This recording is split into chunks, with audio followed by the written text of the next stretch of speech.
नमस्कार दोस्तों, आज मैं आपको सुनाऊंगा पेड़ एक और मालिक दो। अकबर बीरबल की कहानी। एक बार की बात है, रोज की ही तरह बादशाह अकबर दरबार में बैठकर अपनी प्रजा की समस्याएं सुन रहे थे।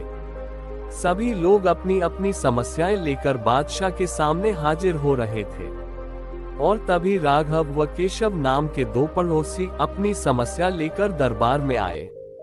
इन दोनों की समस्या की जड़ था इन दोनों घर के बीच मौजूद फलों से लबालब भरा आम का पेड़। मामला आम के पेड़ के मालिकाना हक को लेकर था।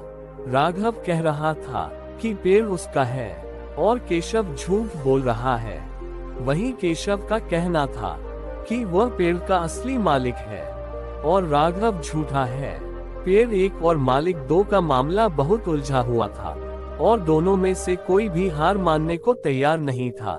दोनों पक्षों की बातें सुनकर और सोच विचार करने के बाद बादशाह अकबर ने यह मामला अपने नवरत्नों में से एक बीरबल को सौंप दिया। मामले को सुलझाने और सच्चाई का पता लगाने के लिए बीरबल ने एक नाटक रचा। उस शाम बीरबल ने दो सिपाहियों से कहा कि वे राघव के घर जाएं और कहें कि उसके आम के पेड़ से आम चोरी हो रहे हैं। उन्होंने दो सिपाहियों को केशव के घर जाकर भी यही संदेश देने को कहा। साथ ही बीरबल ने कहा कि यह संदेश देने के बाद वो उनके घर के पीछे छिपकर देखें कि राघव और केशव क्या करते हैं। बीरबल ने ये भी कहा कि राघव और केशव को पता नहीं लगना चाहिए कि तुम उनके घर आम की चोरी की सूचना लेकर जा रहे हो। सिपाहियों ने बिल्कुल वैसा ही किया जैसा बीरबल ने कहा। दो सिपाही केशव के घर गए और दो राघव के घर। जब वो वहां पहुंचे तो उन्हें पता चला कि राघव और केशव दोनों ही घर में नहीं थे। तो सिपाहियों ने उनकी पत्नियों को ये संदेश दे दिया। जब केशव घर पहुंचा तो उसकी पत्नी ने उसे आम की चोरी की सूचना दी। ये सुनकर केशव ने कहा, अरे भाग्यवान, खाना तो खिला दो, आम के चक्कर में अब क्या भूखा बैठा रहूं। और कौन सा वह पेड़ मेरा अपना है। चोरी हो रही है तो होने दो, सुबह देखेंगे। ये कहकर वह आराम से बैठकर खाना खाने लगा। वहीं जब राघव घर आया और उसकी पत्नी ने यह बात उससे बताई तो वह उल्टे पैर पेड़ की तरह दौड़ पड़ा। उसकी पत्नी ने पीछे से आवाज लगाई, अरे खाना तो खा लीजिए। जिस पर राघव ने कहा, खाना तो सुबह भी खा सकता हूँ, लेकिन अगर आज आम चोरी हो गए तो मेरे पूरे साल की मेहनत पर पानी फिर जाएगा। सिपाहियों ने दोनों के घर के बाहर छिपकर यह सारा नजारा देखा और वापस दरबार जाकर बीरबल को बताया। अगले दिन दोनों फिर से दरबार में हाजिर हुए।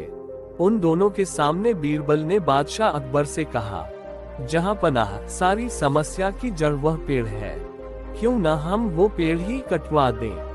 न रहेगा बांस, न बजेगी बांसुरी। बादशाह अकबर ने इस बारे में राघव और केशव से पूछा, इस बारे में आप दोनों का क्या ख्याल है। इस पर केशव ने कहा, हुजूर आपकी हुकूमत है, आप जैसा कहेंगे मैं उससे चुपचाप स्वीकार कर लूंगा। वहीं राघव ने कहा, मालिक, मैंने 7 वर्ष तक उस पेड़ को सींचा है, आप चाहें तो उसे केशव को दे दीजिए, लेकिन कृपा करके उसे कटवाए ना, मैं आपके आगे हाथ जोड़ता हूँ। उन दोनों की बात सुनकर बादशाह अकबर ने बीरबल की तरफ देखा और कहा, अब आपका क्या कहना है बीरबल। इसके बाद बीरबल ने बादशाह को बीती रात का किस्सा सुनाया और मुस्कुराते हुए कहा, हुजूर, पेड़ एक और मालिक दो, ऐसा कैसे हो सकता है। कल रात हुई घटना और आज हुई इस बात के बाद ये साबित हो चुका है कि राघव ही पेड़ का असली मालिक है और केशव झूठ बोल रहा है। ये सुनकर बादशाह ने बीरबल को शाबाशी दी।